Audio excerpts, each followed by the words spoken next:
الحمد لله الذي بيده الملك وهو على كل شيء قدير هو الأول والآخر والظاهر والباطن وهو بكل شيء عليم وأشهد أن لا إله إلا الله وحده لا شريك له وأشهد أن سيدنا ومولانا محمدا عبده ورسوله أما بعد فأعوذ بالله من الشيطان الرجيم بسم الله الرحمن الرحيم الحج أشهر معلومات فمن فرض فيهن الحج فلا رفث ولا فسوق ولا جدال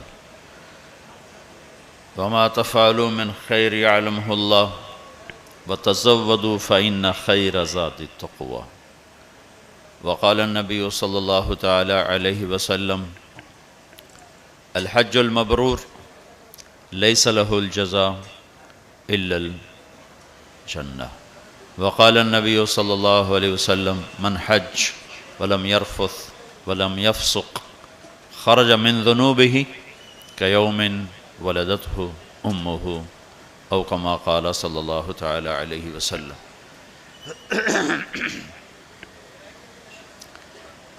میرے بھائی اور بہنوں، اللہ تعالیٰ نے زندگی گزارنے کا ایک طریقہ ہمیں اپنے علم کامل سے عطا فرمایا ہے جس کا نام ہے اسلام۔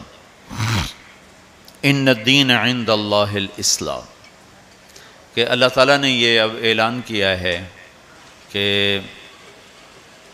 اب صرف ایک ہی دین ہے جس پر چل کر کامیابی تک پہنچا جا سکتا ہے۔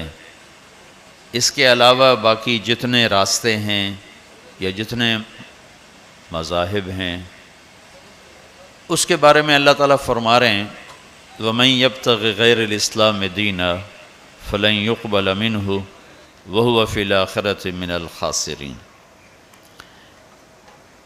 اسلام کو چھوڑ کر جو کسی اور راستے پر چلے گا قبول نہیں ہوگا اور وہ آخرت میں ناکام ہو جائے گا۔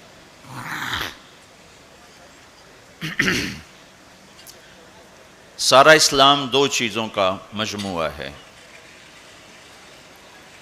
ایک عبادات اور ایک اخلاقیات۔ عبادات مجھے میرے اللہ سے جوڑتے ہیں، اخلاقیات مجھے اپنے معاشرے سے جوڑتے ہیں۔ عبادت میں کمی ہوگی تو اللہ سے کٹ جاؤں گا، اخلاق میں کمی ہوگی تو شاید اپنے بیوی بچوں سے ہی کٹ جاؤں۔ تو یہ دونوں لازمی پیپر ہیں۔ کچھ لوگ اس طرح سوچتے ہیں کہ جی خدمت خلق کرو، اللہ کو عبادت کی کیا ضرورت ہے، فرشتے ہی بہت۔ تو یہ بھی خطا پر ہیں۔ کچھ لوگ کہتے ہیں ہم حج کر کے اپنے سارے معاف کروا لیتے ہیں، واپس آ کے پھر اپنی چھری تیز کر لیتے ہیں، تو یہ بھی غلط۔ کچھ عبادت کی آڑ میں لوگوں کے حقوق ضائع کرتے ہیں اور کچھ اخلاق کی آڑ لے کر اللہ کے حق کو ضائع کرتے ہیں۔ یہ دونوں سوچ غلط ہے۔ چونکہ میں تو خود دنیا میں آیا نہیں، تو زندگی گزارنے کا بھی مجھے طریقہ معلوم نہیں۔ جس نے مجھے پیدا کیا وہی جانتا ہے کہ میرے لیے کون سا راستہ سلامتی کا ہے۔ ہم گھروں میں روزانہ دیکھتے ہیں، او بھائی چائے دودھ والے، او میاں بھائی یہ آپ بیت تھوڑی دیر بیٹھ جاؤ بھائی، یہ بات ہو لینے دو، بعد میں شروع کرو۔ تمہاری تو کاروباری مجبوری، میری تو کوئی مجبوری نہیں ہے، لہذا میں تو جو بات سنانے آیا ہوں وہ اس میں خلل ہو رہا ہے، وہ آپ سن لیں، پھر کھاتے پیتے رہنا۔ تو جب ہم اس دنیا میں اپنے ارادے سے نہیں آئے اور جانے کا ارادہ بھی کسی کا نہیں ہوتا، لیکن جاتے ہی ہیں اس سے کوئی راستہ بھی بچنے کا نظر نہیں آتا۔ صرف ایک ہستی ہیں محمد مصطفیٰ صلی اللہ علیہ وسلم، جن سے اللہ نے پوچھا آپ آنا چاہتے ہیں یا رہنا چاہتے ہیں؟ صرف ان کو یہ ایک اضافی اعزاز، اکرام، عزت کہ میرے حبیب سے پوچھو، ملک الموت کو حکم ہوا کہ ایک تو پوچھ کے اندر جانا ہے، بغیر پوچھے نہیں جانا، اور ایک اجازت لے کر لانا ہے، بن اجازت نہیں لانا۔ تو ملک الموت نے حاضر ہو کر یہ عرض کی، پہلے جبریل اندر آئے، 12 ربیع الاول 11 ہجری 7 جون 633 عیسوی اور 10 سے 12 کے درمیان کا ٹائم اندازاً۔ تو جبریل نے کہا یا رسول اللہ، باہر ملک الموت حاضر ہے، اندر آنے کی اجازت چاہتا ہے۔ آپ نے کہا کوئی رکاوٹ نہیں، آ جائے۔ تو اس نے آ کر آپ کو سلام کیا، السلام علیکہ یا رسول اللہ۔ پھر کہنے لگا آپ پہلی ہستی ہیں جن کو سلام کر رہا ہوں، آج تک کسی کو سلام نہیں کیا۔ پھر اس نے کہا آپ پہلی ہستی ہیں، اللہ نے فرمایا پوچھ کے اندر جانا، بن پوچھے نہ جانا۔ آپ پہلی شخصیت ہیں، اللہ نے فرمایا آنا چاہیں تو لے آنا، رہنا چاہیں تو چھوڑ کے آ جانا۔ اس لیے اب جو آپ فیصلہ کریں گے میں اسے پورا کروں گا۔ تو آپ نے فرمایا اگر میں کہہ دوں تو میری جان بھی نکالو گے؟ کہاں جی، آپ کی بھی نکالوں۔ تو اس پر آپ نے جبریل کو دیکھا آنکھوں سے ایسے، کیا کروں، جاؤں کہ رہ جاؤں؟ تو اس پر جبریل نے عرض کی یا رسول اللہ، اللہ آپ کی ملاقات کے شوق میں ہے، آگے آپ کی مرضی ہے۔ تو اس پر آپ نے کہا کہ پہلے واپس جا کر اوپر جاؤ، اللہ سے پوچھ کے آؤ، میرے بعد میری امت کے ساتھ کیا کرے گا، میں پھر جواب دوں گا کہ میں جاؤں یا رہوں۔ یہ سوال اگر میرے نبی نہ اٹھاتے تو شاید آج ہم انسانی شکل میں موجود نہ ہوتے، کچھ ایسے ہی باندر بلے ہی پھر رہے ہوتے۔ جو کچھ اس امت نے کر دیا ہے پہلی امتوں سے بہت آگے کا کر دیا ہے، بیچ میں یہ رکاوٹ آ جاتی۔ تو اللہ تعالیٰ کی طرف سے پیغام آیا کہ ہم آپ کی امت کو آپ کے بعد تنہا نہیں چھوڑیں گے۔ تو اس پر آپ نے کہا الآن قرۃ عینی، اب میری آنکھیں ٹھنڈی ہیں، اللہم الرفیق الاعلیٰ، اب مجھے اپنے پاس بلا لے۔ تو یہ تو صرف ایک ہستی تھی، چھوڑا ان کو بھی نہیں،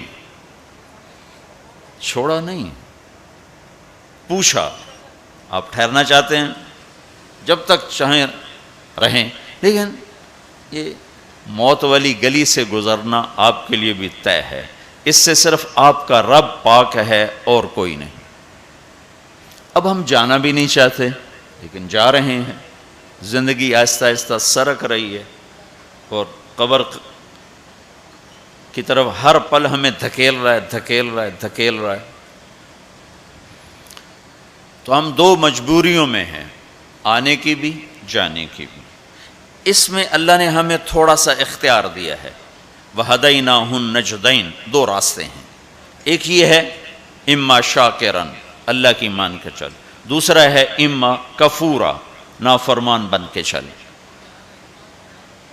فَمَنْ شَاءَ فَلْيُؤْمِنْ وَمَنْ شَاءَ فَلْيَكْفُرْ، جی چاہو تو اللہ کی مان لو، جی چاہو تو شیطان کی مان لو، یہاں کچھ نہیں کہے گا۔ یہ جزا سزا کی جگہ نہیں، یہ امتحان کی جگہ ہے۔ لہذا بازار میں جھوٹ بول کے بھی کمائی ہو رہی ہے، سچ بول کے بھی کمائی ہو رہی ہے، ڈاکہ ڈال کے بھی پیسہ بنا رہے ہیں، مزدوری کر کے بھی پیسہ بنا رہے ہیں، نمازیں چھوڑ کے بھی دن گزر رہا ہے، نمازیں پڑھ کے بھی دن گزر رہا ہے، سود کھا کے بھی دن گزر رہا ہے، اور چٹنی روٹی کھا کے بھی دن گزر رہا ہے۔ یہاں کچھ نہیں، یہ تو اللہ خالی دیکھ رہا ہے۔ پھر ایک دن آئے گا، وَلَا تَحْسَبَنَّ اللَّهَ غَافِلًا عَمَّا يَعْمَلُ الظَّالِمُونَ، میں غافل نہیں ظلم کرنے والوں سے، یہ نہیں کہ اللہ کو پتہ نہیں چلا اور حسین کا سر کٹ کے نیزے پہ چڑھ گیا، اللہ کو پتہ نہیں چلا، اور ابن زیاد کو فتح ہو گئی اور شمر کو فتح ہو گئی اور اہل بیت ذبح ہو گئے۔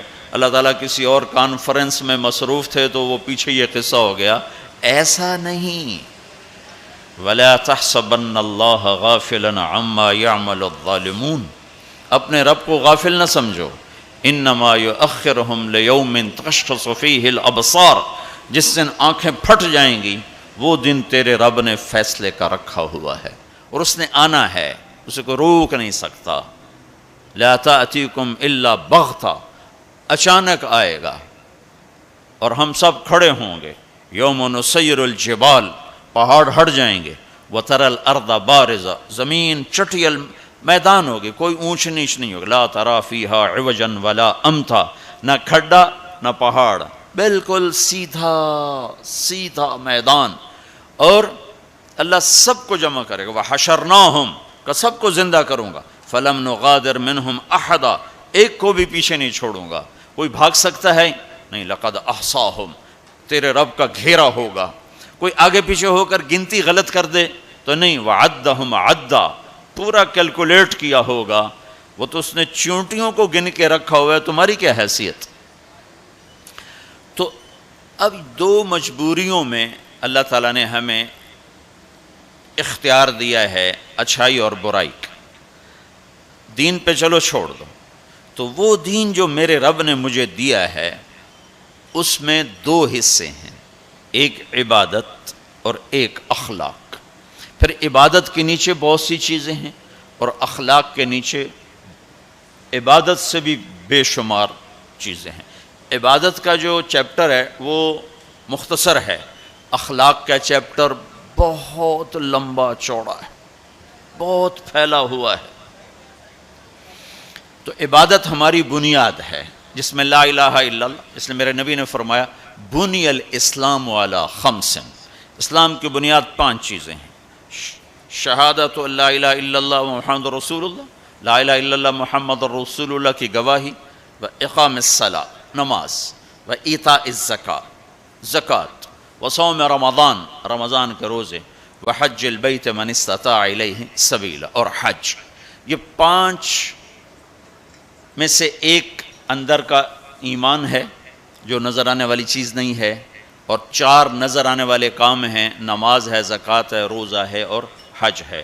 یہ 4 کسی نہ کسی طرح اس کی نشانی، افطاری ہو رہی، سحری ہو رہی، پتہ چلا کہ روزہ رکھا جا رہا ہے، نماز پڑھ رہے ہیں، پتہ چلا ہے نماز پڑھی جا رہی، زکوٰۃ دے رہے ہیں تو دینے والے کو پتہ چل رہا ہے، لینے والے کو پتہ چل رہا ہے کہ کچھ لیا دیا جا رہا ہے، اور حج تو کھلا عمل ہے، لاکھوں انسانوں کے ساتھ مل کے کیا جاتا ہے۔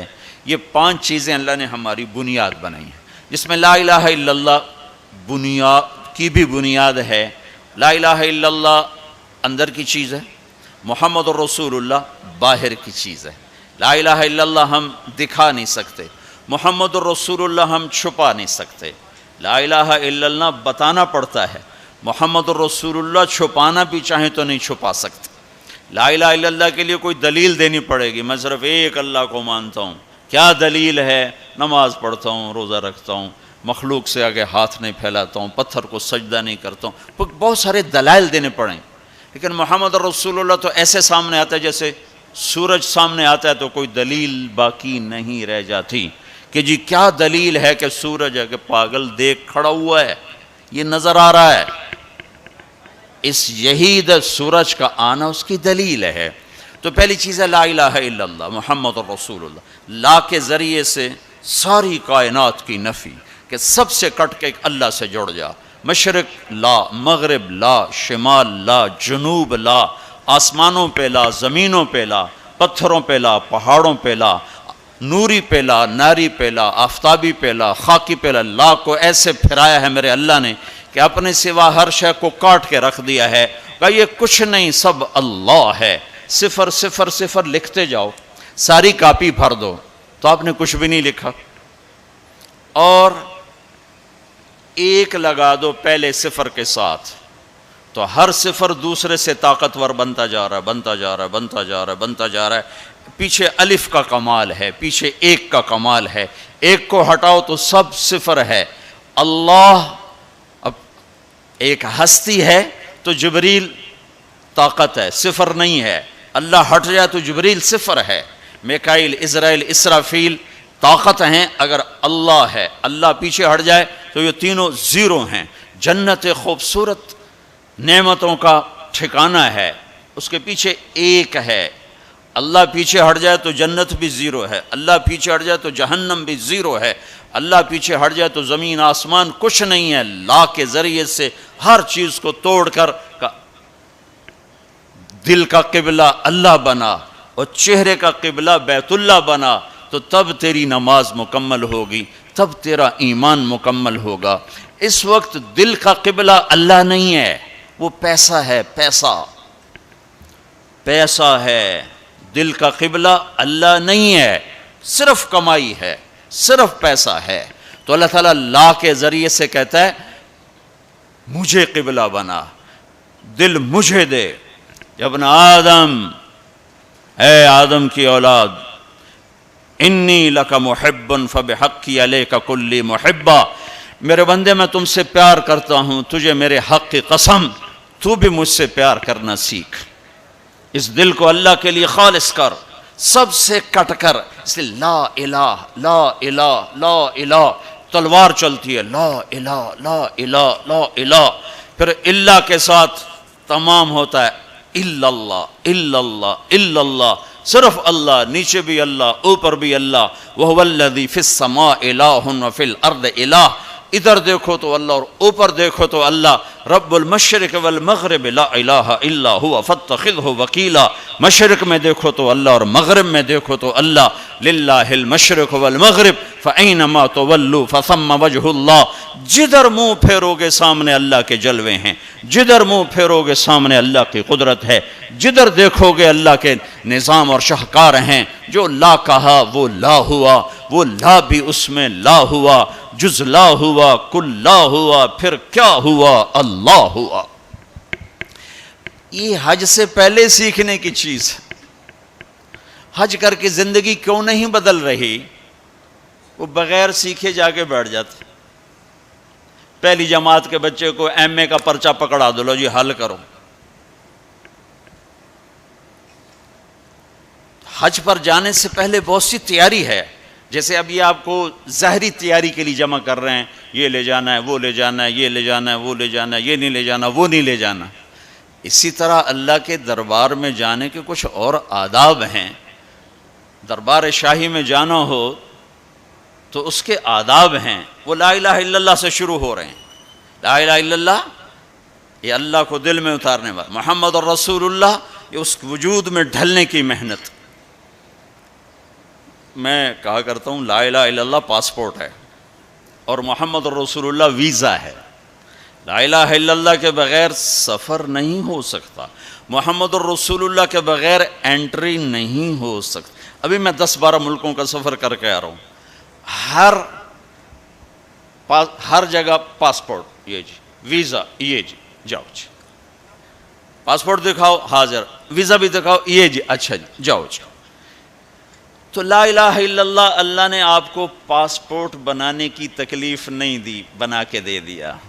ان سے پوچھو جو نئے مسلمان ہوتے ہیں. ایک دفعہ ہماری جماعت سوات میں تھی تو ایک نوجوان اسٹریٹ لائٹ کے نیچے پڑ رہا تھا. تو ہمارے ایک ساتھی نے، پتہ تو لگتا نہیں شیو کیا ہوا ہے، مسلمان ہے ہندو ہے کون ہے کیا پتہ چلتا. تو اس نے اس کو دعوت دینی شروع کر دی. وہ سنتا رہا، پھر کہنے لگا، وہ ذرا ادھیڑ عمر تھے، کہا بابا جی آپ خوش قسمت ہیں، آپ مسلمان ہیں. مجھے پتہ ہے ہندو مذہب کوئی مذہب نہیں، پتھر کی پوجا ہے، لیکن اگر میں کلمہ پڑھتا ہوں تو مجھے 70 رشتے توڑنے پڑتے ہیں، اور آگے کوئی ایک مسلمان نہیں جو مجھے قبول کرے.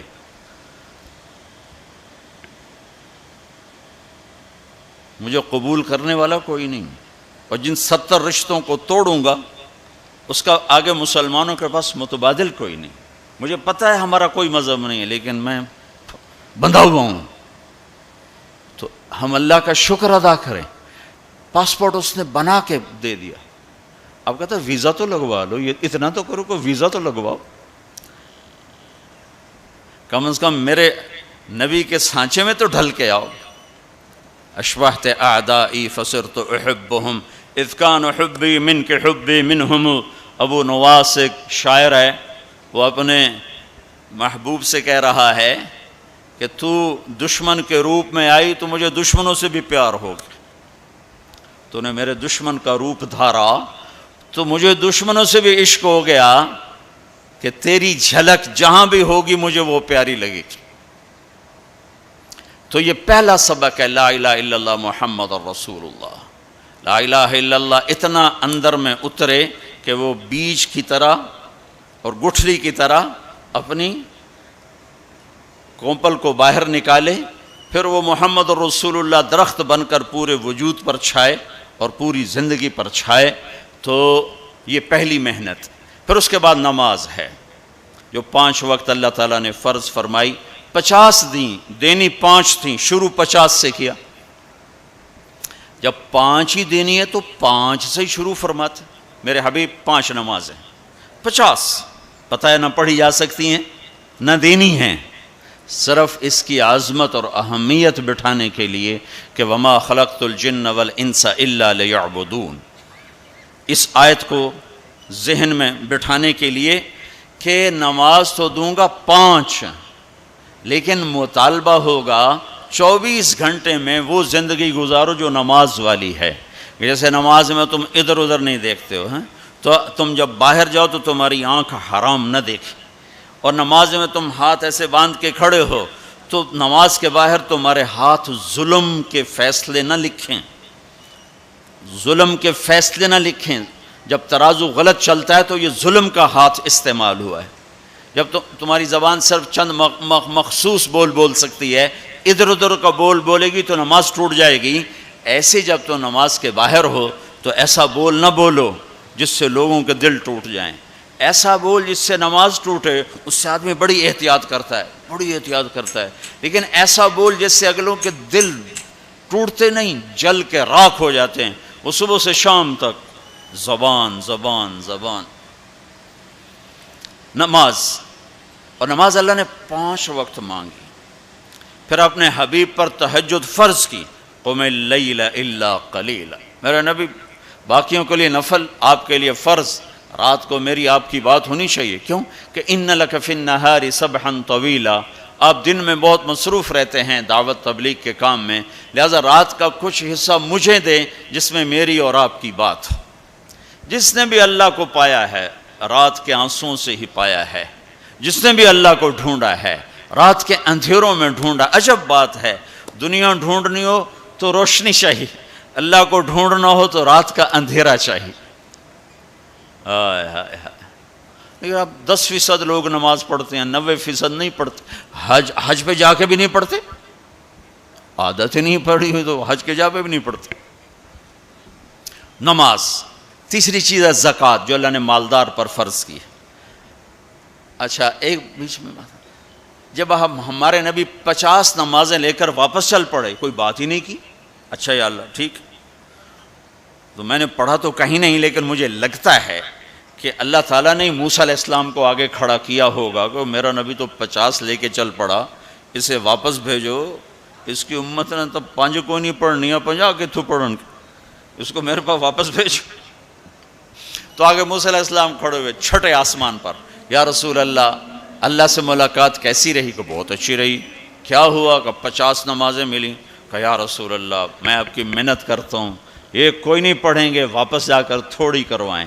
پھر آپ واپس گئے سدرۃ المنتہا، تو اللہ نے کتنی کام کی؟ 5۔ چلو اللہ تعالیٰ 45 کٹھی اڑا دیتا، اچھا میرے حبیب 5، پھر واپس۔ پھر ہمارے نبی نے نہیں کہا یا اللہ بہت زیادہ ہیں، تسلیم و رضا، تسلیم و رضا۔ اللہم انی اسألک الرضا بعد القضاء، یہ دعا روز میرے نبی صبح و شام مانگتے تھے، اے اللہ مجھے اپنی تقدیر پہ راضی رہنے کی توفیق عطا فرما۔ پھر موسیٰ علیہ السلام کتنی؟ 45، واپس، پھر 5، پھر 5، پھر 5، اڑتے گئے 5 رہ گئے۔ پھر آگے موسیٰ علیہ السلام کھڑے ہوئے، یا رسول اللہ کتنی؟ کہا 5۔ کہا نہیں واپس جائیں، کوئی نہیں پڑھیں گے. کہا نہیں اب مجھے شرم آتی ہے, 5 ختم ہو رہی ہیں, اب گیا تو یہ 5 بھی چلی گئیں تو میری امت تو ختم ہو گئی, میری امت تو محروم ہو گئی, لہذا اب میں نہیں جاتا. کہا ٹھیک ہے آپ کی مرضی, ویسے مجھے پتہ ہے کہ یہ نہیں پڑھیں گے, چونکہ میری امت پہ 2 نمازیں فرض تھیں, انہوں نے وہ بھی نہ پڑھیں, یہ کراچی والے 5 کہاں پڑھیں. موسیٰ علیہ السلام چونکہ تجربہ کر چکے تھے, لیکن ہمارے نبی نے فرمایا نہیں اب مجھے شرم آتی, اب میں نہیں واپس جاؤں. جس نے پڑھنا ہوگا پڑھے گا, نہیں پڑھنا ہوگا نہیں پڑھے. ہر کوئی اپنے اپنے کیے کا اجر اللہ سے لے لے. تو صرف عظمت اور اہمیت بٹھانے کی, جب آپ اس 5 پر موسیٰ علیہ السلام کو انکار کر کے چل پڑے تو پیچھے سے اللہ کی آواز آئی, میرے حبیب پڑھنے کو 5 لیکن میرا بول وہی, لکھوں گا 50. ہر نماز 10 لکھی جائے گی, ہر نماز 10 لکھی جائے گی. پھر اللہ نے زکوٰۃ کو فرض کیا, مالداروں پہ زکوٰۃ. خذ من اموالہم صدقۃ تطہرہم بہا وتزکیہم وصلی علیہم. زکوٰۃ اتنا بڑا عمل ہے کہ اللہ تعالیٰ ہمیں کہتا ہے کہ میرے نبی پہ درود پڑھو, فرشتوں سے کہتا ہے میرے نبی پہ درود پڑھو, اور خود بھی کہتا ہے کہ میں اپنے نبی پر درود بھیجتا ہوں. اللہ کی طرف اب درود کی نسبت وہ رحمت ہے, اور فرشتوں کی طرف ہماری طرف درود کی نسبت دعا ہے جو ہم کرتے ہیں, صلی علی محمد وعلی آل محمد. تو اللہ تعالیٰ نے ہمیں آپ کو, پوری دنیا کے اہل ایمان کو, فرشتوں کو حکم دیا کہ میرے نبی پر درود پڑھو, اور خود بھی پڑھتا ہے ان اللہ وملائکتہ یصلون علی النبی. جو لوگ اللہ کے نام پہ خرچ کریں گے تو اللہ تعالیٰ کہہ رہا ہے وصلی علیہم, اے میرے حبیب ساری امت پر نہیں, جو تیری امت میں میرے نام پہ خرچ کریں گے ان پہ تو درود پڑھ. اگرچہ یہاں صلی دعا کے معنی میں ہے کہ تو ان کے لیے دعا کر, آپ ان کے لیے دعا فرمائیں. تو مال خرچ کرنے والوں کے لیے اللہ اپنے حبیب سے فرما رہے ہیں کہ ان کے لیے آپ دعا کریں, صلی علیہم ان صلاتک سکن لہم.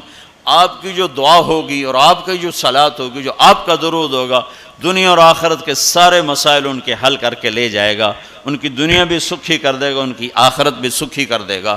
تو اللہ تعالیٰ نے زکوٰۃ فرض کی, اور بہت تھوڑی فرض کی. پہلی امتوں پر تھی 100 میں 10 روپے, اور ہماری ہے 100 پہ 2.5 روپے.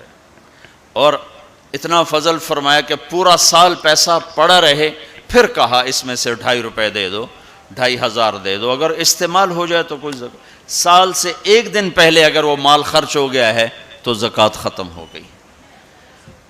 اور 82 دفعہ قرآن میں مال خرچ کرنے کا حکم آیا, 82 دفعہ. اور اللہ تعالیٰ نے ترغیب دی ہے کہ مالدار فقیروں پہ خرچ کریں. پھر اللہ تعالیٰ نے فقیروں کو ترغیب دیا کہ تم بھی جتنی وسعت ہو خرچ کیا کرو. میرے نبی نے ترغیب دی, سبق درہم 100,000 درہم, 1 روپیہ اللہ کے نام پہ خرچ کرنا 1,00,000 روپیہ خرچ کرنے سے بڑھ گیا. تو صحابہ نے عرض کی وہ کیسے بڑھ گیا؟ تو آپ نے کہا ایک آدمی کے پاس 2 روپے, ایک آدمی کے پاس کروڑوں روپے. جس کے پاس 2 روپے تھے اس نے 1 روپیہ اللہ کے نام پہ دے دیا, اور جس کے پاس کروڑوں تھے اس نے 1,00,000 دیا. جس نے 2 میں سے 1 دیا اس نے اپنے مال کا آدھا حصہ دیا. جس نے 1,00,000 دیا اس نے اپنے مال کا کوئی 1000واں حصہ دیا. جب تولا جائے گا تو 1 روپے کا وزن 1,00,000 سے بڑھ جائے گا. اور اس کا ایک واقعہ بھی, حضرت عمر ہمیشہ حضرت ابو بکر سے نہ کوشش کرتے تھے آگے نکل جاؤں, آگے نکل جاؤں, آگے نکل جاؤں. ساری زندگی موقع نہ بن سکا. تبوک کا موقع آیا تو اللہ کے نبی نے کہا مال خرچ کرو. عثمان رضی اللہ تعالیٰ نے 10,000 لشکر کا سارا سامان تیار کیا, ان کی سواریاں, ان کا راشن کے لیے تھیلوں کو بند کرنے کے لیے دھاگے تک اپنے گھر سے دیے, اور 300 دینار اوپر دیے. تو اللہ کے نبی کی جھولی میں وہ 300 دینار پڑے تھے یوں, اور آپ ان دیناروں کو اٹھا کے یوں فرما رہے تھے ما علی عثمان اللہ یعمل بعدا, عثمان آج کے بعد کچھ بھی نہ کرے تو جنت واجب ہوگی. تو عمر کہنے لگے آج میں ابو بکر کو کاٹ سکتا ہوں, آج میں اس سے آگے نکل سکتا ہوں کہ وہ آج کل غریب ہے, میں مالدار ہوں. تو وہ تھوڑا لائے گا، میں زیادہ لاؤں گا تو میں بڑھ جاؤں گا. لہٰذا انہوں نے اپنے مال کا آدھا حصہ، آدھا گھر میں رکھا اور آدھا لے کر آئے. ابوبکر نے جھاڑو پھیر دیا، جو کچھ تھا وہ سارا سمیٹ کے لے آئے. جب دونوں پراپرٹی سامنے رکھی گئیں تو حضرت عمر کی بہت زیادہ نظر آ رہی، ابوبکر کی بہت تھوڑی نظر آ رہی. لہٰذا حضرت عمر بڑے اطمینان میں کھڑے کہ آج جیت خطاب کے بیٹے کی ہے. میں قربان جاؤں، اللہ رسول تو جانتے ہیں کہ کون کیا کر کے آیا ہے، تو میرے نبی نے سوال ہی بدل دیا جو اس موقع کا سوال ہی نہیں.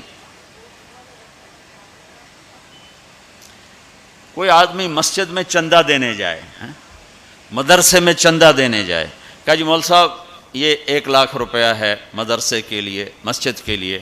آگے مولوی صاحب کہیں پیچھے کتنے پڑے ہوئے ہیں، تو کہے گا اے بھی واپس کرو، میں تو تھوڑی نیت ہے جو کوئی چکر لگتا ہے کہ تسی ٹھیکیدار ہو، مگر علی شاید ابھی پیچھے کتنے پے ہیں. یہ موقع کا سوال ہے ہی نہیں. مولوی صاحب کو چاہیے جی جزاک اللہ، یہ لیجئے رسید، بسم اللہ، پھر بھی موقع آئے تو دیتے رہیں. تو میرے نبی نے پوچھنا یہ تھا ابوبکر کتنا لائے ہو، عمر کتنا لائے ہو، اور یہی اس موقع کا سوال ہے.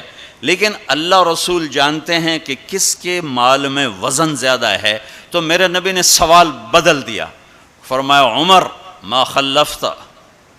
واہ واہ، عمر پیچھے کیا چھوڑ کے آئے ہو. تو حضرت عمر تو وہیں دھڑم ہو گئے گا، میں گیا. سوال سے ہی وہ پتہ چلے گا، میری کلی اڑ گئی وکٹ. عمر ما خلفت یا ما ترکت لأہلک، یہ دونوں الفاظ ہیں. پیچھے گھر والوں کے لیے کیا چھوڑا. تو پہلے حضرت عمر بڑے جوش میں کھڑے تھے، پھر ایک دم ڈھیلے ہو گئے، کہنے باجی آدھا چھوڑا ہے آدھا لایا ہوں. پھر آپ نے کہا ابا بکر ما خلفت یا ما ترکت لأہلک، ابوبکر تو پیچھے چھوڑ کے کیا آیا، بچوں کے لیے کیا چھوڑ کے آیا. تو انہوں نے کہا ترکت اللہ ورسول، میں تو اللہ اس کے رسول کو چھوڑ کے آیا ہوں، باقی سب کچھ لے آیا. تو اس پر عمر کہنے لگے ابو بکر میں نہیں تجھ سے آگے بڑھ سکتا، کوئی بھی تجھ سے آگے نہیں بڑھ سکتا. اور اگلی سنو،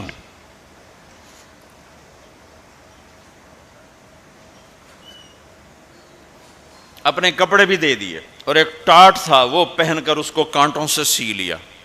تو جبریل آئے، کہنے لگے یا رسول اللہ، اللہ تعالیٰ پوچھ رہے ہیں کہ ابو بکر نے یہ ٹاٹ کیوں پہنا ہوا ہے. تو آپ نے کہا کہ ابو بکر نے سارا کچھ اللہ اس کے رسول پہ لگا دیا ہے اس لیے یہ پہنا ہوا ہے. تو کہا یا رسول اللہ، اللہ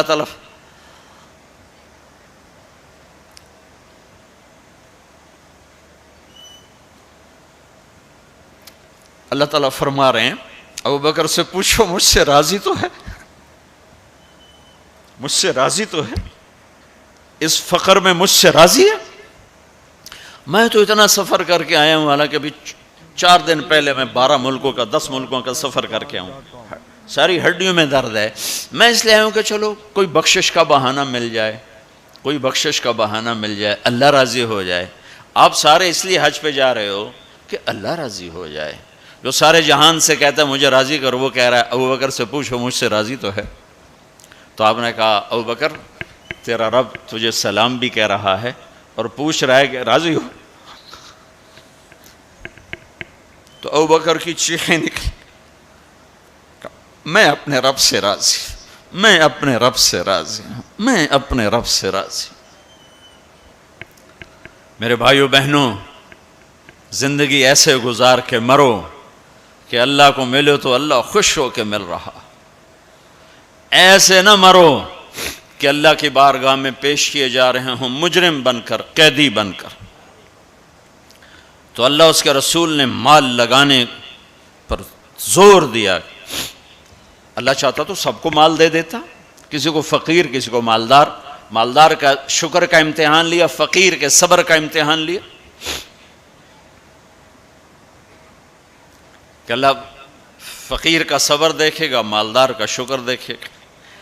اور جب مالدار لوگ زکوٰۃ نہیں دیتے تو پھر عزتیں نیلام ہوتی ہیں. جب سب کچھ اپنے اوپر لگانے کا ذوق بن جاتا ہے. اور اپنے ہی بڑے بڑے زیور، کپڑے، گھر، گاڑیاں. یہ بھی لاہور کا واقعہ ہے. بیگم صاحب ڈرائیور کے ساتھ گئی ہیں اور واپسی پہ کہہ رہی ہیں اسلم ڈرائیور آج میری بڑی اچھی قسمت، وہ ساڑی میں نے لی تو میں سمجھ رہی تھی 1 لاکھ کی ہے، وہ تو مجھے 75,000 میں مل گئی، بڑی سستی مل گئی. خوش ہو کے ڈرائیور کو بتا رہی. تیسرے دن ڈرائیور کے بیٹے کا بازو ٹوٹ گیا. وہ آ کر کہتا ہے صاحب جی میری تنخواہ میں تو اس کا علاج ہو نہیں سکتا، تو مہربانی کر کے کچھ میری مدد کر دیں، اس کا علاج ہو جائے. تو صاحب کہتے ہیں اسلم تمہیں پتہ تو آج کل کاروبار بڑا مندہ ہے، تو میرے پاس تو گنجائش نہیں، میرا ایک ڈاکٹر دوست ہے میں اسے فون کر دیتا ہوں، وہ تمہاری مدد کر دے گا. جب اس طرح ہوتا ہے تو پھر ڈاکے، چوریاں، قتل و غارت شروع ہوتے ہیں. جب اس طرح ہوتا ہے تو مالداروں میں تکبر پیدا ہوتا ہے اور غریبوں میں ظلم پیدا ہوتا ہے. تو زکوٰۃ ایک بہت بڑا عمل ہے. 2.5% تو فرض ہے، اور زکوٰۃ دینے والا سخی نہیں اللہ کی بارگاہ میں. ہاں بخیل بھی نہیں، سخی بھی نہیں ہے، بخیل بھی نہیں. یعنی وہ بخل کے ملک سے نکل آیا ہے اور سخاوت کے ملک میں انٹری نہیں ہوئی. 2.5 روپے پہ 1 پیسہ بھی اوپر خرچ کرے گا تو اب سخیوں میں آ گیا. پھر جتنا بڑھتا جائے گا اتنا آگے بڑھتا جائے گا. اور اللہ نے فرمایا مجھے میری عزت کی قسم جنت الفردوس میں بخیل داخل نہیں ہو سکتا. اور اللہ شیطان کہتا ہے کہ مجھے عبادت گزار بخیل سے کبھی ڈر نہیں لگا کہ اس کا بخل اسے ضرور جہنم میں پھینکے گا. نافرمان سخی سے ہر وقت ڈرتا رہتا ہوں کہ اس کی سخاوت کب اسے جنت میں پہنچاتی. آپ نے سامری کا نام تو سنا ہوا ہے، قرآن میں بھی ہے، جس نے موسیٰ علیہ السلام کی قوم کو گائے کے بچے کی پوجا پہ لگا دیا، بچڑے کی. اللہ نے کہا سب کو قتل کرو، سارے پکڑے گئے، قتل کیے گئے. سامری بھی آ گیا. موسیٰ علیہ السلام نے کہا قتل کرو، جبریل آ گیا. موسیٰ اللہ تعالیٰ کہہ رہے ہیں اسے قتل نہ کرو، یہ اپنی موت آپ مرے گا. تو موسیٰ علیہ السلام کہنے لگے جو سارے کفر کا سبب بنا اسے کیوں چھوڑ رہے ہیں؟ تو اللہ تعالیٰ نے کہا سخی ہے، سخی کو قتل کرنا مجھے اچھا نہیں لگتا، چھوڑ دو، اپنی موت آپ مر جائے گا. کافر کو سخاوت قتل سے بچا گئی. جب ایمان والا کوئی مرد عورت سخی ہوگا تو اللہ کی بارگاہ میں کیسے اونچے مرتبے لے کر جائے.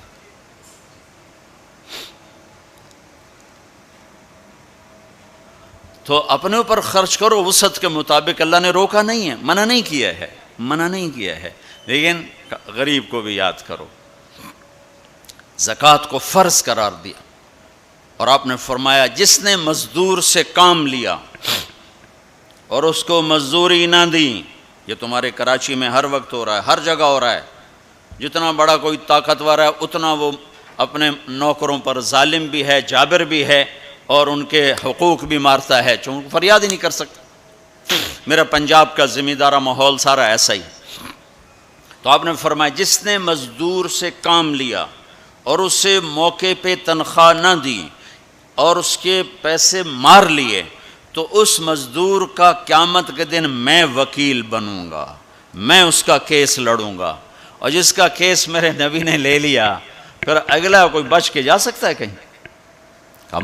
مزدور کا پسینہ خشک ہونے سے پہلے اس کے ہاتھ میں پیسے پکڑا دو. پھر مزدور سے فرمایا، یعنی دونوں طرف کا خوبصورت، کیا دین خوبصورت ہے، کہ جو اپنے نوکر کی، جو اپنے مالک کی نوکری بھی پوری دیانتداری سے کرے اور اللہ کی بندگی بھی دیانتداری سے کرے تو اسے ہر کام پہ دگنا اجر ملے گا. دگنا. یعنی میں 1 نماز پڑھتا ہوں، میری 10 ہیں، اس کی 20 ہوں گی. میں 1 روزہ رکھتا ہوں، میرا 1 ہے، اس کے 2 ہوں گے. میں 1 قرآن ختم کرتا ہوں، میرا 1 ہے، اس کے 2 ہوں گے. کہ ایک طرف اپنے مالک کے ساتھ دیانتداری سے نوکری کر رہا ہے اور ایک طرف اپنے اللہ کے ساتھ دیانتداری سے بندگی کر رہا ہے، دگنا اجر ہو جائے گا. تو مال خرچ کرنا یہ تیسری بنیاد. چوتھی بنیاد ہے روزہ. لا الہ الا اللہ، یہ کلمہ تعارف ہے، کلمہ معرفت ہے۔ نماز اس تعارف کو محبت میں بدلنے کا ذریعہ ہے۔ زکوٰۃ، لا الہ الا اللہ، یہ تعارف ہے۔ نماز یہ تعلق پیدا کرتی ہے، زکوٰۃ یہ محبت پیدا کرتی ہے، اور روزہ یہ عشق پیدا کرتا ہے۔ یہ یوں ترتیب چل رہی ہے ایسے۔ ایک دم حج پہ ہم چڑھ جاتے ہیں نا، یہ پچھلی سیڑھیاں طے نہیں کرتے، جیسے جاتے ہیں ویسے ہی واپس آ جاتے ہیں۔ تو لا الہ الا اللہ محمد رسول اللہ یہ تعارف کا کلمہ ہے، تعارف ہو رہا ہے، پہچان ہو رہی۔ جیسے میرا باپ کا ایک تعارف ہو رہا ہے، چہروں سے ہم پہچان رہے ہیں ایک دوسرے کو، کسی کو ہم نام سے پہچانیں گے، پھر ملتے رہیں گے تو تعلق بن جائے گا، ایک دوسرے پر خرچ کریں گے تو وہ محبت بن جائے گی۔ تو لا الہ الا اللہ محمد رسول اللہ یہ کلمہ معرفت ہے، پہچان۔ نماز اس معرفت کو تعلق میں بدلتی ہے، اور پھر زکوٰۃ اس تعلق کو محبت میں بدلتی ہے۔ پھر محبت کو آگے پروان چڑھا کے عشق تک پہنچانا ہے تو اس کے لیے بھوکا پیاسا رہنا اس کا لازمی امر ہے۔ تو اس کے لیے روزہ رکھا گیا کہ روزے رکھ، اللہ کے لیے بھوکا بھی رہے اور پیاسا بھی رہے۔ اب یہ بھوک اور پیاس مل کر اس کے اندر ایک عشق کی آگ لگاتی ہے۔ پھر یہ عشق مجبور کرتا ہے کہ محبوب کو دیکھوں تو صحیح، اس کا دیدار تو کروں، اور نہیں تو اس کے گھر کا دیدار کروں، کہیں تو نظر آئے، کہیں تو کوئی آثار دیکھوں۔ تو پھر اس کے لیے بلایا گیا کہ اب آؤ والہانہ عاشقانہ مجنونانہ۔ چونکہ جو عاشق ہوتا ہے وہ زیب و زینت سے بے نیاز ہوتا ہے، وہ تو دیوانوں کی طرح آتا ہے، لہٰذا کہا بھائی دیوانوں کی شکل بناؤ، ٹوپی اتار دو، خوشبو پھینک دو، کنگھی پھینک دو، کفن پہن لو، جوتا بھی ایسا ہو کہ صرف تمہیں گرمی سے بچائے، سردی سے بچائے، اور آؤ میرے گھر کی طرف۔ کراچی میں کہا تضرعا و خفیہ، مجھے یاد کرنا تو آہستہ آہستہ، شور نہ مچایا کرو۔ اور جب بیت اللہ میں بلایا تو کہا عجب ثج، شور مچاتے ہوئے آؤ، کہ دیوانے شور مچاتے ہوئے پہچانے جاتے کہ دیوانہ ہے، بڑا سنجیدہ ہوتا، بڑا عقل مند ہے، کہ نہیں وہاں عاشق بن کے جانا ہے۔ عاشق ہوں میں عشق کماں میں، یہ میری زبان کی شاعری ہے، تمہیں مزہ آئے نہ آئے مجھے مزہ لینے دو۔ عاشق ہوں میں عشق کماں میں، دل رکھیں وانگ پہاڑاں ہو، سہ سہ بدیاں ہزار علامیں، کر جانے باغ بہاراں ہو، منصور جے چک سولی دیتے، جڑے واقف کل اسراراں ہو، سجدیں سر چائیں نہ باہو، توڑے کافر کہن ہزاراں ہو، عاشق سوئی حقیقی جیڑا قتل معشوق دے مننے، سر نو جوڑے تے مکھ نہ موڑے، ہمیں 100 تلواراں کھنے، سچا عشق حسین علی دباہو، سر دتے تے روز نہ بھنے۔ یہ حج ہے، یہ حج ہے۔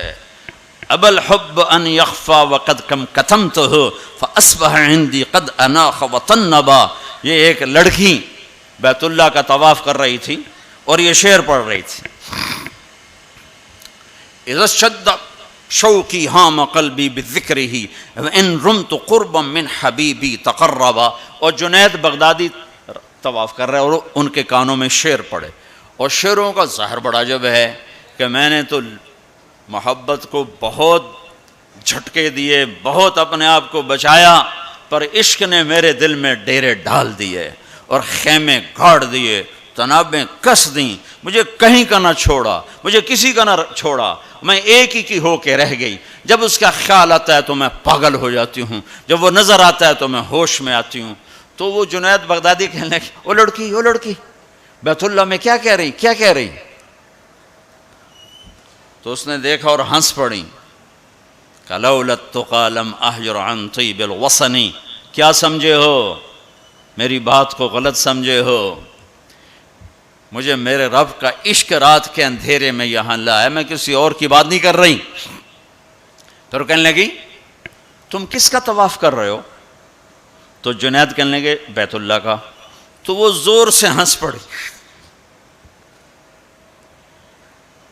اور یوں آسمان کو دیکھا، کہنے لگی واہ میرے رب، تیرے بھی کیسے دیوانے بندے ہیں جو تجھے چھوڑ کے پتھروں کا طواف کرتے ہیں، جو تجھے چھوڑ کے پتھروں کا طواف کرتے ہیں۔ جنید فرماتے میں تو بے ہوش ہو کے گر گیا، جب ہوش آیا تو وہ بچی جا چکی تھی۔ تو لا الہ الا اللہ محمد رسول اللہ پہ محنت تعارف، نماز پہ محنت تعلق، مال کا خرچ کرنا محبت، روزے رکھنا عشق، اور حج پھر وصال ہے، ملاپ ہے، ملاقات ہے۔ دیکھو نا، کوئی عبادت کی شکل ہی نہیں ہے کہ ایک آدمی ننگے سر ہے، 2 چادریں پہنی ہوئی ہیں اور بیت اللہ میں چکر لگا رہا ہے۔ بھائی کیا کر رہے ہو؟ کہ اچھے کوٹھے تے چڑھ دیکھا، ابھا دیکھا لمحہ دیکھا، ڈٹھی دل کو دیواں ٹیکاں، سجن مل سم کے مر پوساں۔ یہ طواف ہے کہ میں تو کبھی دائیں دیکھتی ہوں، کبھی بائیں دیکھتی، کبھی آگے کبھی پیچھے، کہیں میرا محبوب نظر آئے، نہ نظر آئے تو میں مر جاؤں گی، جان کی بازی ہار بیٹھوں گی، میں محبوب کی تلاش تیرے کوچے اس بہانے، مجھے دن سے رات کرنا، کبھی اس سے بات کرنا، کبھی اس سے بات کرنا۔ حج عشق ہے، وہ ہمیں حاصل نہیں ہوتا ہے، لہذا تھوڑی سی تکلیف آتی۔ عثمان جی پیسے اتنے لائے نہیں تھے، کی کیتا جے ساڑھے نہ، کیونکہ وہ تو کھانے پینے کا پروگرام ہے، کھابا پروگرام ہے، کیا بوفے مجھے یاد نہیں آ رہا تھا، بوفے ٹھنڈا ملا ہے، اس کے تو تصور میں ہی نہیں ہے کہ میں کسے ڈھونڈنے آیا ہوں۔ ایسا تو نہیں حسین بچوں سمیت نیزوں پہ چڑھ گئے تھے، ایک بول کے ساری نسل بچا سکتے۔ کون سی نسل؟ اہل البیت۔ کون سی نسل؟ آل الرسول۔ کون سی نسل؟ کائنات کی پاکیزہ ترین نسل۔ ایک بول پہ وہ اپنی بچا سکتے، اور جنت کا بھی کوئی نقصان نہ تھا۔ کہا نہیں، اللہ پہ سودا نہیں ہو سکتا، کاٹ دو۔ تمہارا تاجر جھوٹ بولنے کو تیار، جھوٹ چھوڑنے کو تیار نہیں، سود چھوڑنے کو تیار نہیں۔ کتنے بڑے تاجروں نے میرے ساتھ متھا مارا کہ سود کے بغیر تجارت چلا کے دکھاؤ، سود کے بغیر تجارت کیسے چلے گی؟ کہ اللہ کو مقصود نہیں بنایا، اللہ کو ڈھونڈنا پانا اور اللہ کی طلب زندگی کا مقصد نہیں بنایا۔ یہی دھوکے کے گھر اور مچھر کے پر اور مکڑی کے جالے کی دوڑ ہے۔ اسی کو عزت سمجھا، اسی کو بڑائی سمجھا، اسی کو بلندی سمجھا، اسی کو معراج سمجھا۔ آج آنکھ بند ہوگی تو پتہ چلے گا کہ میں تو کسی بہت بڑے دھوکے کا شکار ہو کے آیا ہوں۔ اس لیے قیامت کا دن کو یوم التغابن بھی کہتے ہیں، تغابن کے نام پر سورت اتری ہے کہ اس دن لوگوں کو پتہ چلے گا ہائے دھوکے میں رہ گئے، ذالک یوم التغابن۔ یہ ہے جس دن دھوکہ کھلے گا کہ ہم تو دھوکے میں رہ گئے۔ تو بھائیو بہنوں، حج کا اصل موضوع سمجھو، اللہ کو پانا اور اللہ کے لیے جینا اور اللہ کے لیے مرنا اور اللہ پہ مٹ جانا، یہ حج کا مغز ہے، یہ حج کی روح ہے۔ باقی اس کے اعمال ہیں، کچھ سفر کی ضرورتیں ہیں، کچھ وہاں رہنے کی ضرورتیں ہیں، کچھ حج کے جو شرعی اعمال ہیں کچھ ان کی ضرورتیں ہیں، لیکن جو حج کی روح ہے وہ ہے اللہ کو ڈھونڈنا، قبلہ بدلنا، قبلہ یہ دل اللہ کو دینا۔ ایک صحابہ نے پوچھا یا رسول اللہ مل اسلام، یا رسول اللہ اسلام کیا ہے؟ آپ نے کہا ان تسلم قلبک للہ، دل اللہ کو دے دے، یہ اسلام ہے۔ دل اللہ کو دے دے، یہ اسلام ہے۔ تو بھائیو بہنوں، طے کر کے جاؤ کہ زندگی کو بدل کے واپس آنا ہے۔ اتنے سال اپنی مرضی کے گزار لیے، تو اب اللہ سے مل کے آ رہے ہیں، تو اب باقی زندگی اس کی مرضی پہ گزار دیں گے۔ اتنا زمانہ اپنی مرضی پہ گزارا ہے، تو اب باقی جو وقت حج کے بعد گزرے گا وہ اللہ کی مرضی پہ گزاریں کہ جو اللہ کہے گا وہ کریں گے، جس سے روکے گا اس سے روکیں گے، جو وہ فرمائے گا اس پر لبیک کہیں گے، جس سے ہٹائے گا اس سے پیچھے ہٹتے چلے جائیں گے۔ تو ہمیں اس کی روح حاصل ہو گئی۔ یہ عبادات ہیں، اور عبادات میں یہ سب سے عالی شان اللہ نے عبادت بنائی ہے الحج۔ اور ایک اور میں نے غور کیا، اللہ تعالیٰ نے نماز فرض کی تو فرمایا کہ ان الصلاۃ علی المؤمنین کتابا موقوتا، نماز ایمان والوں پر فرض ہے، اس میں اللہ کا نام کوئی نہیں ہے۔ کتب علیکم الصیام کما کتب علی الذین من قبلکم، تم پہ روزے فرض ہیں، اللہ کا نام اس میں کوئی نہیں ہے۔ من شہد منکم الشہر فلیصم، رمضان کا چاند دیکھو تو روزہ رکھو، اس میں اللہ کا نام کوئی نہیں ہے۔ لیکن جب اللہ نے حج کو فرض کیا تو اب میں وہ آیات دوبارہ پڑھ، ان الصلاۃ کانت علی المؤمنین کتابا موقوتا، نماز فرض۔ کتب علیکم الصیام کما کتب علی الذین من قبلکم، روزہ فرض۔ اقیموا الصلاۃ وآتوا الزکاۃ وانفقوا، زکوٰۃ فرض۔ اب جب اللہ تعالیٰ حج فرض فرمانے لگے تو اس کو یوں پیش کرتے، کتب علیکم الحج، تم پہ حج فرض ہو گیا، یہ نہیں۔ وَلِلَّهِ عَلَى النَّاسِ حِجُّ الْبَيْتِ مَنِ اسْتَطَاعَ إِلَيْهِ سَبِيلًا وَمَنْ كَفَرَ فَإِنَّ اللَّهَ غَنِيٌّ عَنِ الْعَالَمِينَ۔ جس طرح اللہ نے حج کو پیش کیا ہے، کسی عمل کو ایسے پیش نہیں کیا۔ جس طرح اللہ پاک نے حج کو فرض بنا کے پیش کیا ہے، کسی فرض کو ایسے پیش نہیں کیا کہ نام ہی اپنا ہے، وَلِلَّهِ وَلِلَّهِ وَلِلَّهِ، اور یہ جو لام ہے، پہلے لام پھر اللہ تو بن گیا للہ، تو لام کے یہاں دو مطلب ہیں۔ للہ، بھائی حج کیوں کر رہے ہو؟ اللہ کے لیے کر رہا ہوں، اور کوئی حاجی تو نہیں کروانا، اللہ کے لیے کر رہا ہوں۔ وَلِلَّهِ، بھائی کدھر جا رہے ہو؟ احرام باندھا ہوا ہے، پتہ ہے حج پہ جا رہے ہیں، وہ بھی کہے گا حج پہ جا رہا ہوں، یہ کہے گا عمرے پہ جا رہا ہوں، لیکن اللہ نے تاثر کیا دیا ہے لام کے ذریعے سے، وَلِلَّهِ۔ کہاں جا رہے ہو؟ کہا جی میں اللہ کی ملاقات پہ جا رہا، اللہ نے بلایا ہے تو میں ملاقات کے لیے جا رہا ہوں، وَلِلَّهِ۔ اتنی خوبصورت ابتدا ہے، اور پھر آگے حج فرض کرنا ہے ایمان والوں پر، اور ایمان والوں میں مالداروں پر، اور مالداروں میں صحت مند پر۔ تین شرطیں ہیں، ایمان بھی شرط ہے، مال بھی شرط ہے، صحت بھی شرط ہے۔ مال والا ہے، صحت کوئی نہیں، حج ساقط۔ ایمان والا ہے، مال کوئی نہیں، حج معاف۔ تو یہ تین، ایمان بھی ہو، مال بھی ہو، صحت بھی ہو، لیکن اللہ نے پیش کیسے کیا ہے؟ وَلِلَّهِ عَلَى النَّاسِ، عَلَى النَّاسِ میں کافر، مسلم، مشرک، مومن، سب، مالدار، غریب، فقیر، امیر، سب، بیمار، صحت مند، سارے، معذور، دوسرے، سارے، عَلَى النَّاسِ، عَلَى النَّاسِ۔ ہے کوئی میرے بندوں میں جو اپنے رب سے ملاقات چاہتا ہو؟ ہے کوئی جو اللہ کی ملاقات چاہتا ہو؟ انداز یہ ہے۔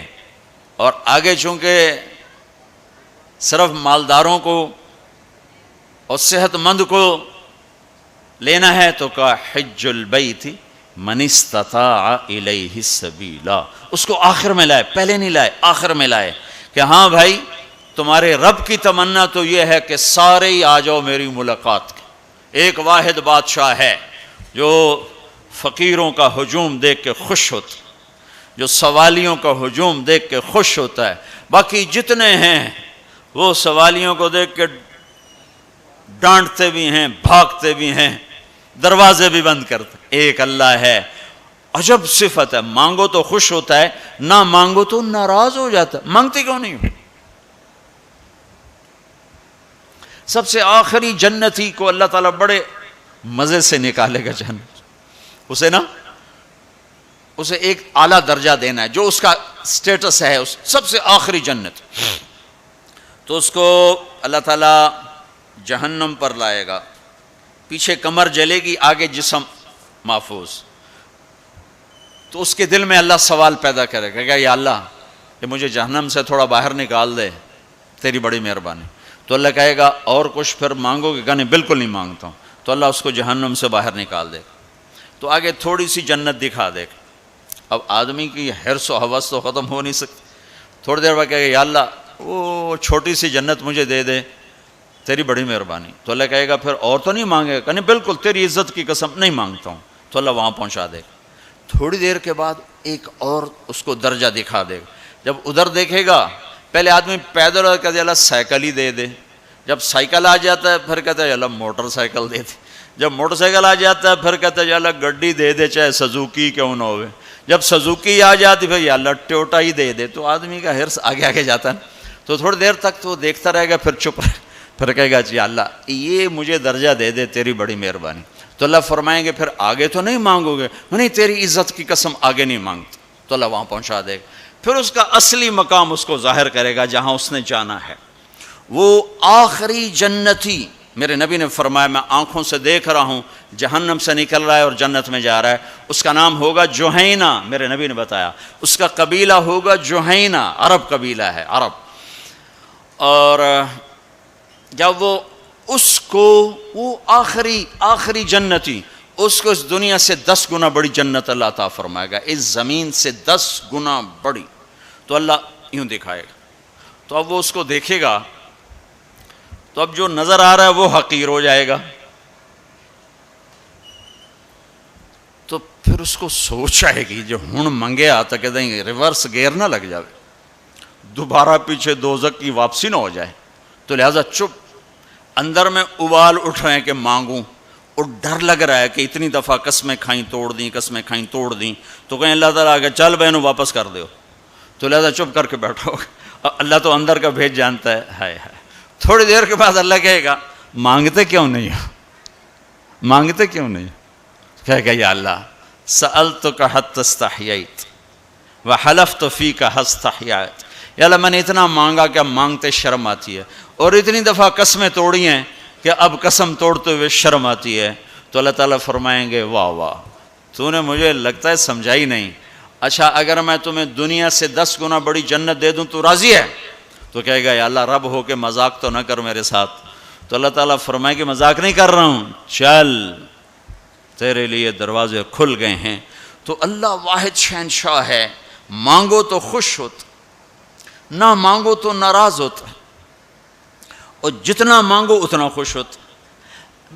بعض لوگ اشکال کرتے ہیں کہ یہ اتنے نیک آدمی ہیں، یہ دعائیں مانگ مانگ کے تھک گئے، ان کی قبول ہی نہیں ہو رہی، اور یہ فلاں آدمی ایسا ہے کہ وہ ایک کام سیدھا نہیں، دعا کرتا ہے قبول ہو جاتی.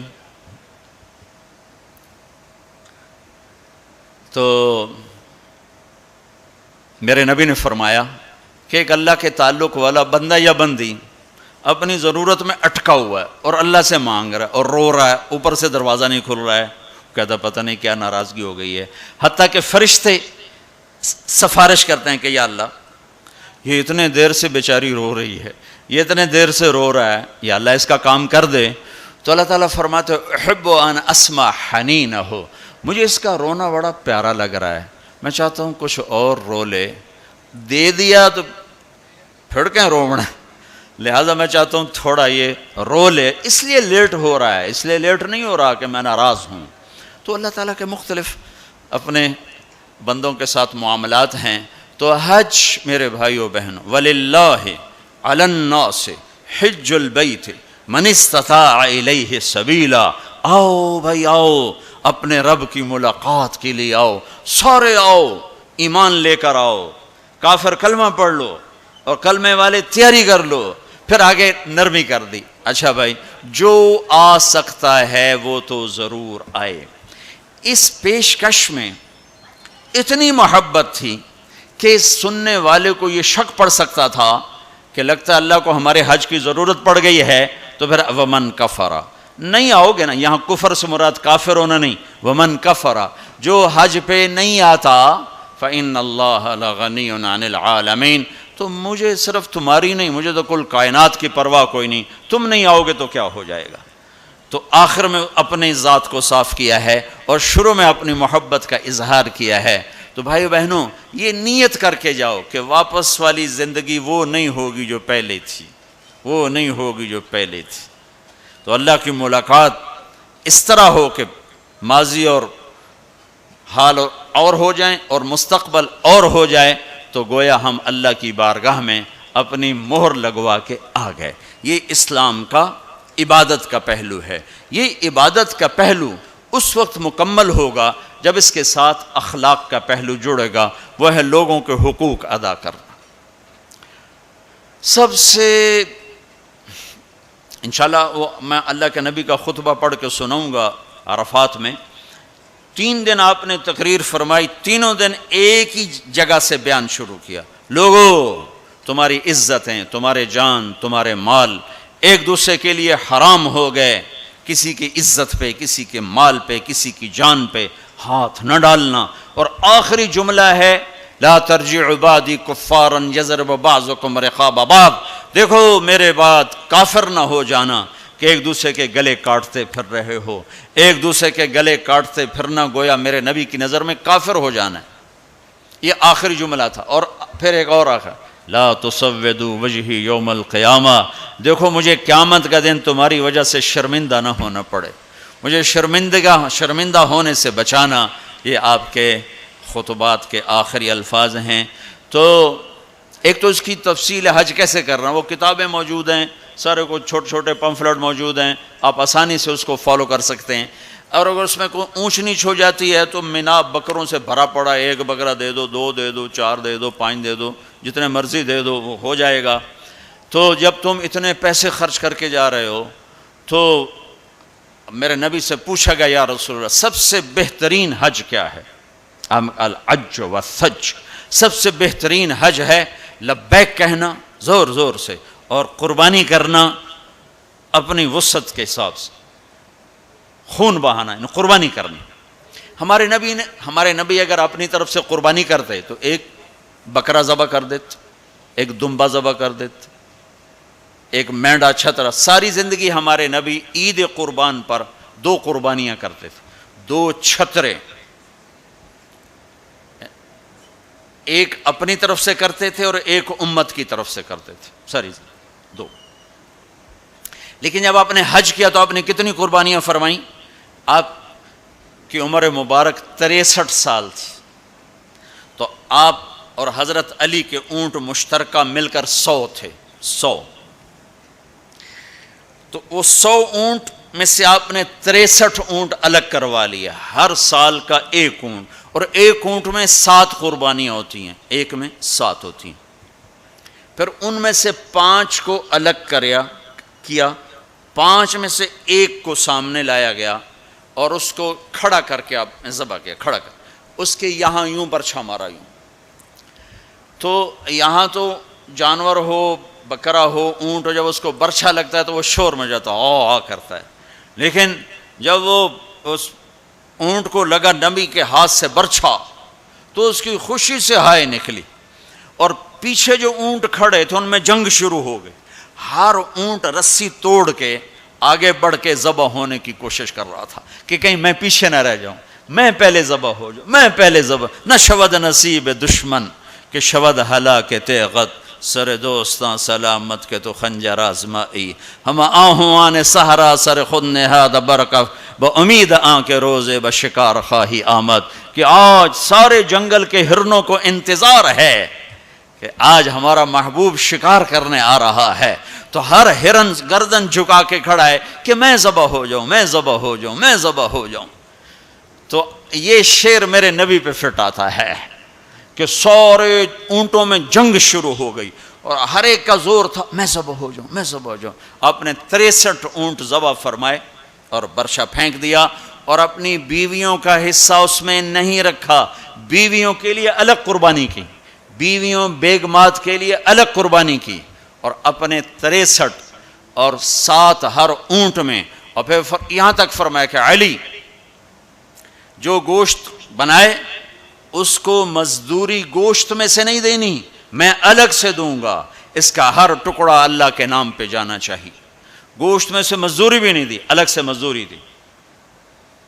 اور پھر فرمایا کہ آؤ بھائی جو لے جانا چاہتا ہے لے جائے۔ پھر فرمایا حضرت علی سے کہا 1 بوٹی سارے اونٹوں سے لے لو اور 1 دیگ چڑھا دو۔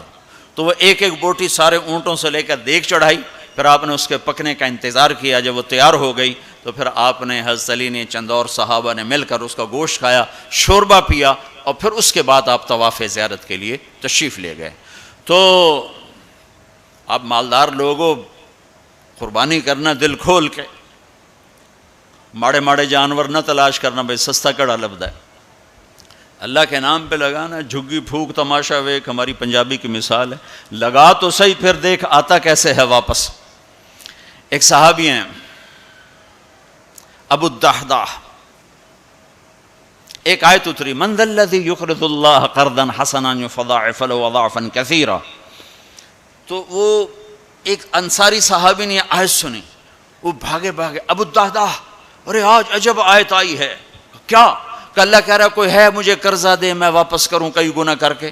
تو ابو الدحداح آئے دوڑے یا رسول اللہ کیا اللہ نے یہ کہا ہے کہ مجھے قرضہ دو میں واپس کروں؟ کہاں؟ کہا یا رسول اللہ اللہ کو کیا ضرورت قرضہ مانگنے کی، کہ اللہ چاہتا ہے کہ اس کے بدلے اللہ تمہیں جنت دے۔ کہا اچھا اگر میں اللہ کے نام پہ دوں تو آپ وعدہ کرتے ہیں میری جنت کا؟ کہا ہاں وعدہ۔ کہ میری بیوی کی جنت کا؟ کہا ہاں وعدہ۔ کہ میرے بچوں کی جنت کا؟ کہا ابو الدحداح تو زیادہ ہی مانگتا جا رہا ہے، پر تیرے بچوں کا بھی؟ کہا یا رسول اللہ ہاتھ بڑھائیں، میرے 2 باغ ہیں دونوں اللہ کے نام پہ صدقہ۔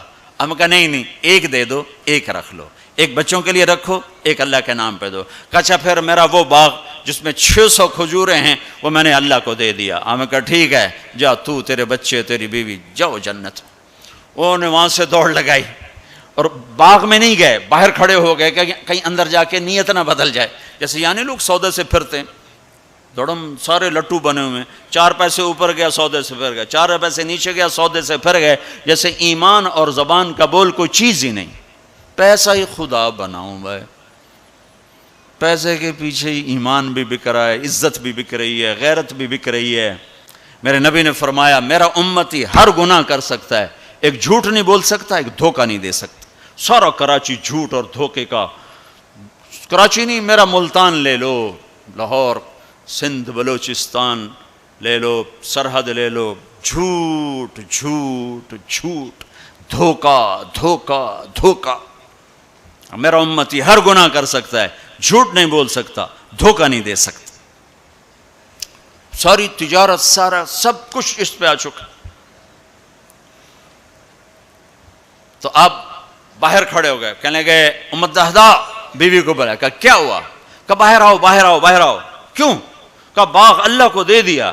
اچھا اس کے بدلے میں تیری میری بچوں کی جنت پکی ہو گئی۔ ان کا ربح البیع ربح البیع، مبارک ہو مبارک ہو، بڑا اچھا سودا کیا، بڑا اچھا سودا کیا، بڑا اچھا سودا کیا۔ تو بھائیو گن گن کے رکھنے کے شوق نہ کرو، لگانے کا شوق رکھو، اپنے اوپر بھی لگاؤ، اللہ روکتا نہیں۔ کماؤ حلال، حرام نہ ہو، جھوٹ نہ ہو، سود نہ ہو، خیانت نہ ہو، جوا نہ ہو، سٹا نہ ہو، ذخیرہ اندوزی نہ ہو۔ تم سارے تاجر، کراچی کے نہیں پورے پاکستان کے تاجر عبد الرحمن بن عوف کی جیب میں آ جاؤ گے، جیب میں۔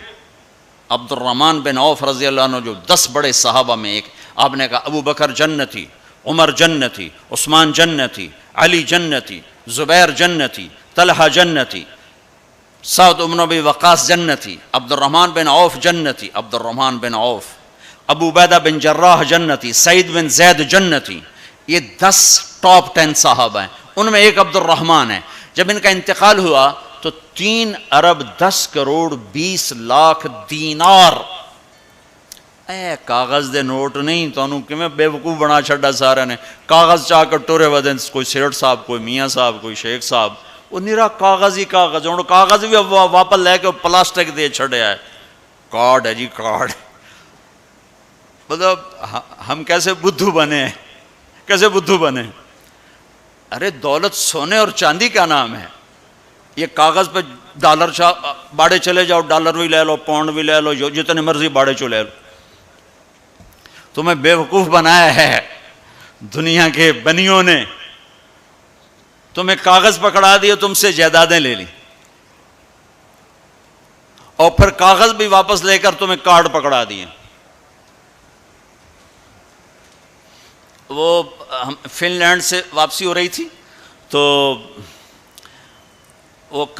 ہمیں بڑا کمرہ چاہیے تھا، وہ کمرہ چھوٹا تھا، وہ کروز تھا، یہ جو بڑے بڑے بحری جہاز چلتے ہیں، تو ہمیں کمرہ چھوٹا ملا. تو میں نے کہا یار کوئی بڑا کمرہ دو, ہماری جماعت بڑی ہے, تو کوئی بیٹھنے کی ہو, کوئی سونے کی ہو. تو ہم وہاں گئے کاؤنٹر پر, تو اس نے کہا جی آپ 2500 کراؤن دے دیں تو ہم آپ کو کمرہ دے دیتے. ہم نے کہا لے لو. کہا نہیں ہم پیسے نہیں لیتے. کیا لیتے ہیں؟ کارڈ.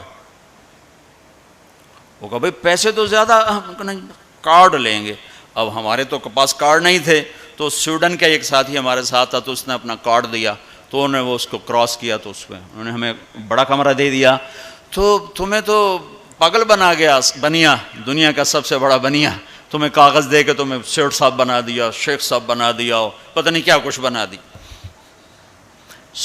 اور عبد الرحمن جو چھوڑ کے مر رہے ہیں وہ کاغذ نہیں 3 ارب 10 کروڑ 20 لاکھ دینار. ایک دینار 4.5 ماشے کا ہوتا تھا, اور ایک ماشا میں نے سنار سے پوچھا کتنے کا ہوتا ہے, انہوں نے کہا 5000 روپے کا ماشا چل رہا ہے. اب اس کو تم ضرب تقسیم کر کے دیکھ لو کہ عبد الرحمن کتنا چھوڑ کے دنیا سے تشریف لے گئے تھے. ہم نے کہا عبد الرحمن تاجر الرحمن, عبد الرحمن یہ رحمان کا تاجر ہے, رحمان کا تاجر ہے. اتنی بڑی تجارت کی کہ میری تجارت کے 4 اصول تھے. آپ میں تاجر بھی ہوں گے بڑے بڑے, میری تجارت کے 4 اصول رہے. کبھی ادھار نہیں خریدا, نمبر 1.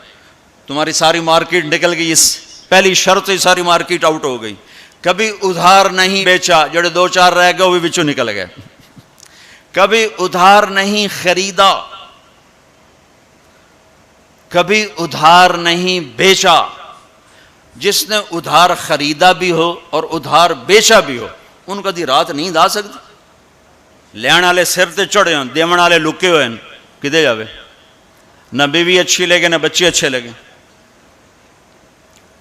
تو جس نے نقد خریدا نقد بیچا ہو تو آرام نال ستا بوجھے پیسے بوجھے چین کسے کو نہ لونا نہ دیونا. تو میں نے کبھی ادھار نہیں خریدا, میں نے کبھی ادھار نہیں بیچا, میں نے کبھی سٹاک نہیں کیا. میں نے زندگی بھر کبھی سٹاک نہیں کیا کہ بڑھ جائے پروفٹ تو پھر بیچوں, جب پروفٹ ملا فوراً بیچ دیا. میں نے کبھی سودے کا عیب نہیں چھپایا, میں نے کبھی سودے کا عیب نہیں چھپایا. میرا ایک عزیز کہنے لگا جی مجھے یہ وہ کپڑا مارکیٹ فیصل آباد میں کسی تاجر سے میری بات کرا دے, میں ذرا کپڑے کا کام سیکھ لوں. میں نے ایک سے کہہ دیا, اس نے کہا جی بھیج دو. ہفتے بعد وہ بچہ واپس آیا. اس بچے کے 4 مہینے تبلیغ میں لگے ہوئے تھے. میں نے کہا واپس کیوں آ گئے ہیں؟ کہ جو تھے پہلا کام میں سکھائیں دن کہ عیب لکاونا کی میں, پہلے یہ سکھاتے ہیں کہ عیب چھپانا کیسے. میں کہا چنگا کیتا ہی واپس آ.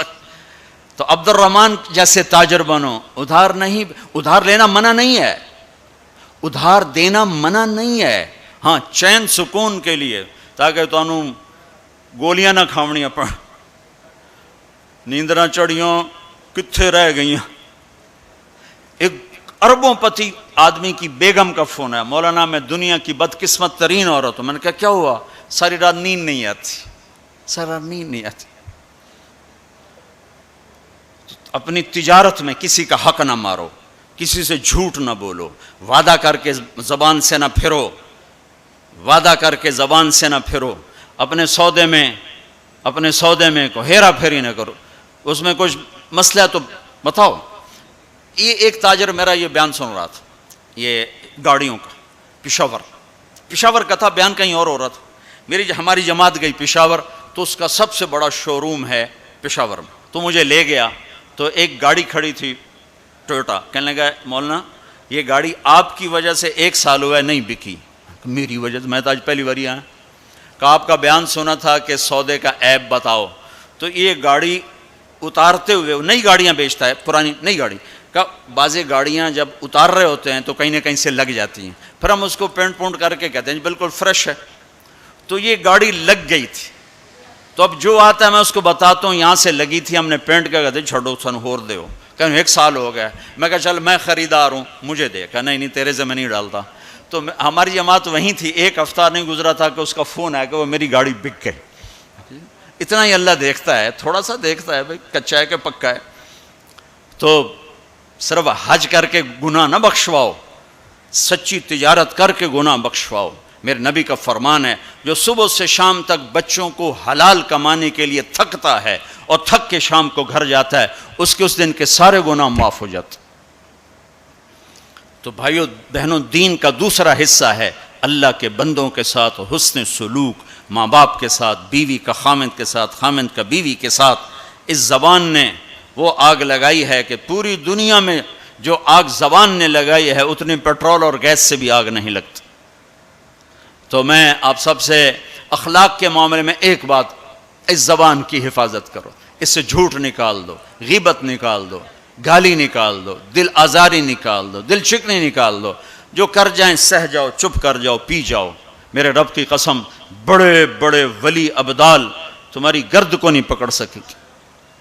جس نے زبان کی حفاظت کی اسے کوئی پکڑ نہیں سکتا، وہ اتنی تیز رفتاری سے نکلے گا۔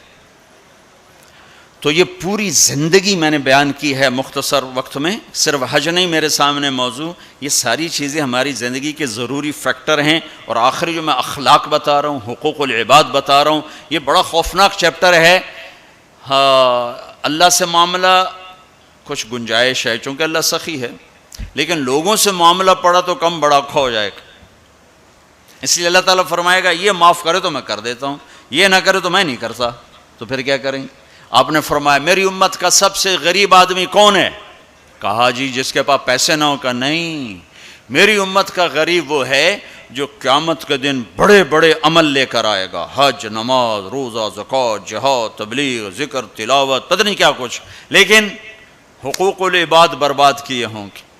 کسی کو گالی دی، کسی کو تھپڑ مارا، کسی کی زمین دبائی، کسی کا گھر دبایا، کسی کے خلاف جھوٹا کیس کیا، جھوٹی گواہی دی، نوکر کو مارا، نوکرانی کو مارا، وہ سارے آ جائیں گے، یا اللہ ہمارا حق، کہے گے اتنی نمازیں دے دو، اتنے روزے دے دو، اتنے عمرے دے دو، اتنے حج دے دو، اتنا ذکر دے دو، اتنی تلاوت دے دو۔ وہ مائنس ہوتے ہوتے ہوتے ہوتے ہوتے وہ زیرو ہو جائے گا، ابھی حقدار باقی ہوں گے۔ تو پھر اللہ تعالیٰ فرمائے گا ان کے گناہ اس کے سر پہ ڈالو۔ ساری زندگی زنا نہیں کیا اور لوگوں کے زنا سر پہ پڑ رہے، ساری زندگی شراب نہیں پی، لوگوں کی شراب سر پہ پڑ رہے، ساری زندگی جوا نہیں کھیلا، لوگوں کے جوئے سر پہ پڑ رہے۔ اور آپ نے فرمایا کہ ساری زندگی کی عبادتیں کھو کر اور لوگوں کے گناہ سر پہ لے کر یہ جہنم میں جا کے گرے گا، یہ میری امت کا غریب ہے۔ تو اپنے اخلاق بھی بھائیو بہنوں ٹھیک کرو، اور یہ ایک زبان ٹھیک کر لو تو سارے اخلاق ٹھیک ہو جائیں گے۔ میرے نبی نے فرمایا معاذ تمہیں سارے دین کا خلاصہ بتاؤں؟ کہا جی کیا؟ مجھے دیکھنا، پچھلے بھی ذرا نظر اٹھا کے مجھے دیکھنا۔ معاذ تمہیں سارے دین کا خلاصہ بتاؤں؟ انہوں نے کہا جی کیا؟ تو آپ نے کہا یہ ہے، تم بھی دیکھ لو بھائی،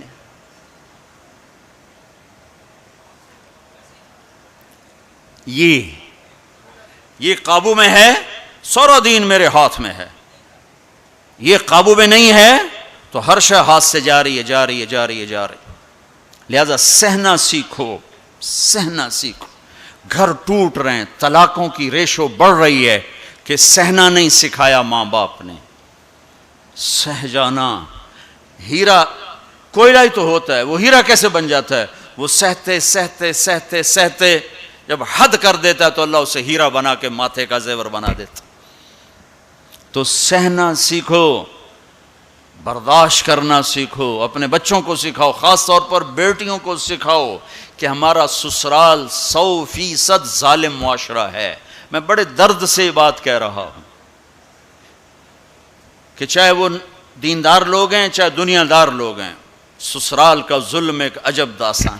لوگ بھتہ خوری کو، ہاں بھتہ خوری ظلم ہے اور ڈاکہ ظلم ہے، قتل ظلم ہے، یہ جو ظاہری ظلم نظر آتے ہیں۔ ایک ظلم وہ ہے جو میں سنتا ہوں، جب کوئی آدمی دین میں شہرت کر لیتا تو پھر لوگوں اپنے مسائل، حضرت یہ ہو گیا کوئی بتا دیں، حضرت یہ ہو گیا کوئی بتا دیں۔ تو بچیوں کے آنسو اور ان کی ہچکیاں سن سن میرا تو کلیجہ ہی جل کے رہ گیا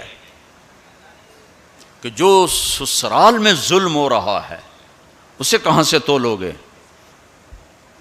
ایک عورت جب ماں ہوتی ہے تو ایک سراپا رحمت ہوتی ہے، وہی عورت جب ساس بنتی ہے تو سر سے لے کر پاؤں تک وہ ایک آگ بن جاتی ہے، پتہ نہیں کیوں۔